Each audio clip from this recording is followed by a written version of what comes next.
Hello everybody, we got another good video for you here today.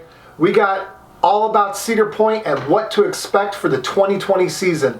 Cedar Point had a great year last year and will have a great year this year. Or will we? Well, we won't, but Cedar Point had a great year for their pocketbooks and their bank account, obviously. So, how will the gold passes, as you know, affect your experience and time at Cedar Point? Hit that intro.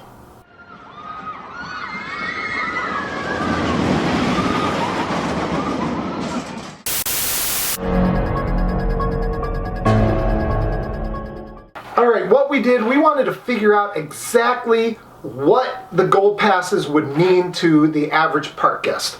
So we put together some numbers, we did some math, and we figured it out for you. This isn't exact science, so don't write in the comments, well, I did this equation and I did this and that, and I found like your numbers are just slightly off. Alright, nerds! Nerds! This is important stuff, so listen up! Yeah, listen up as he nerds! Says. Oh my god, he's calling you guys nerds, so... Because you are nerds! What I found was the average attendance per day was a little over 21,000 people. Of course, Saturdays, a little bit more, whatever. Yeah. There are some days busier than others. But on average, if you take the 146, 147 day schedule that Cedar Point carries and put the just over 3 million people that they average per season, then you come up with around 21,000 guests per day. Wow. Now, we go weekly, so we kind of know what the wait times are on average for most roller coasters. And we go a lot on Wednesdays, so midweek. So we found that the average wait time used to be, if you did all 15 major coasters from Steel Vengeance down to Mine Ride, if you did all, you would wait an average of about 425 minutes on average, give or take. And yeah, that's a lot of waiting. That's a lot of waiting. That's a ton of waiting, especially compared to Dollywood when we went.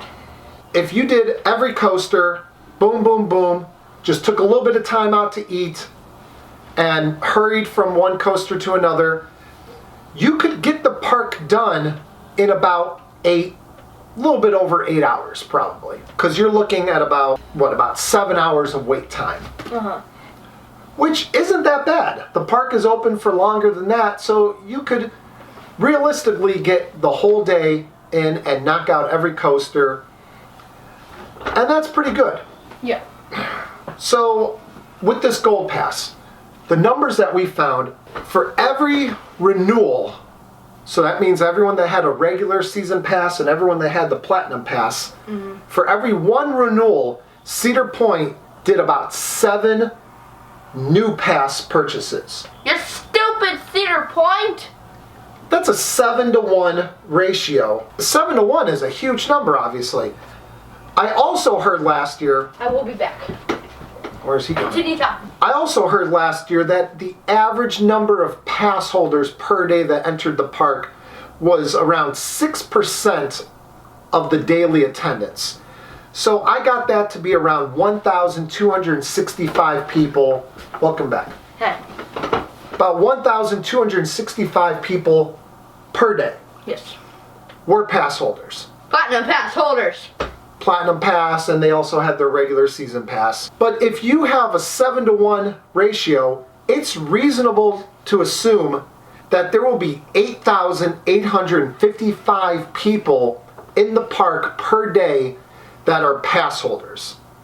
That's an increase of 7,590 people per day. You might think that this is a bit of an exaggeration, and ultimately a lot of these pass holders might not be coming on a regular basis like some other people.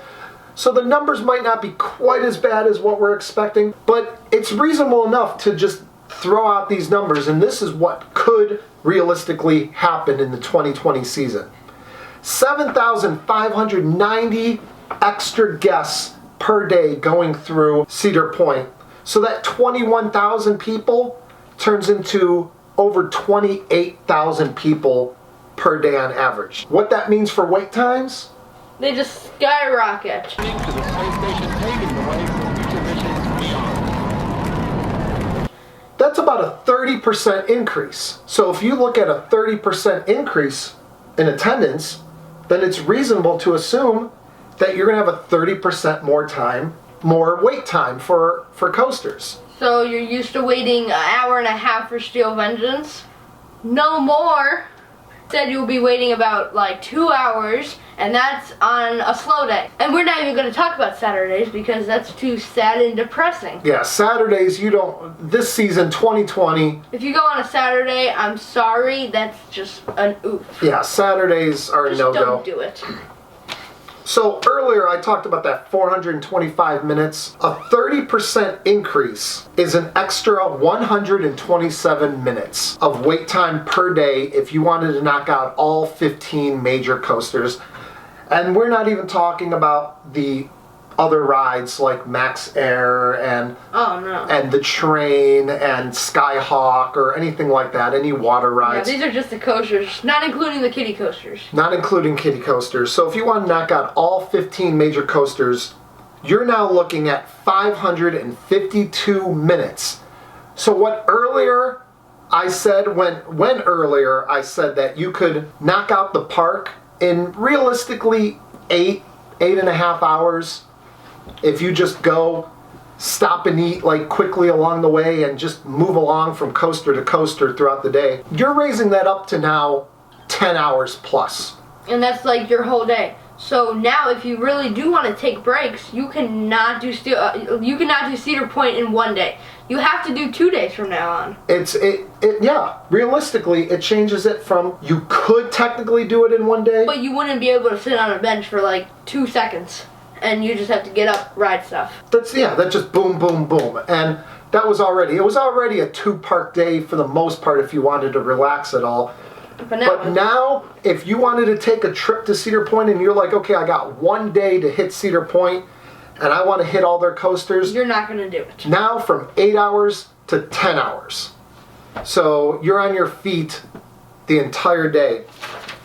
So that's realistically what we're looking at now for the 2020 season of Cedar Point. We plan on combating that with maybe a few more trips down to Kings Island, especially since now that they got Orion coming in. We're going to be there for Pass Holder Preview Day on April 10th to check it out. So we might try to do Kings Island a couple more times than we normally do. And really just get in there for our early entry and then scurry out before everyone can get in and all the gold passers can take over. So the whole experience for us regulars is going to be completely ruined with this gold pass, as a lot of you already knew. Cedar Point, if you're watching, change it. I know you're not watching, but I don't care. If you work for Cedar Point, tell Tony Clark, yell at him, say your gold passes are stupid and you should burn them in a fire. So those are your numbers. Expect 30% increases in attendance, wait times for rides, and that's about it. That's what we got for you here. I hope that you enjoyed this video. We hope it was informative, and I hope it gave you a little bit of an idea of what you can expect this year at Cedar Point. And make sure The Note is a new horror movie coming out in about 2 weeks, so make sure you stay tuned for that. Hit that like and it's actually a thriller movie, not a horror movie. Subscribe and hit that bell so you know exactly when it's coming out. Yeah. Ho ho ho ho ho ha ha. Woo!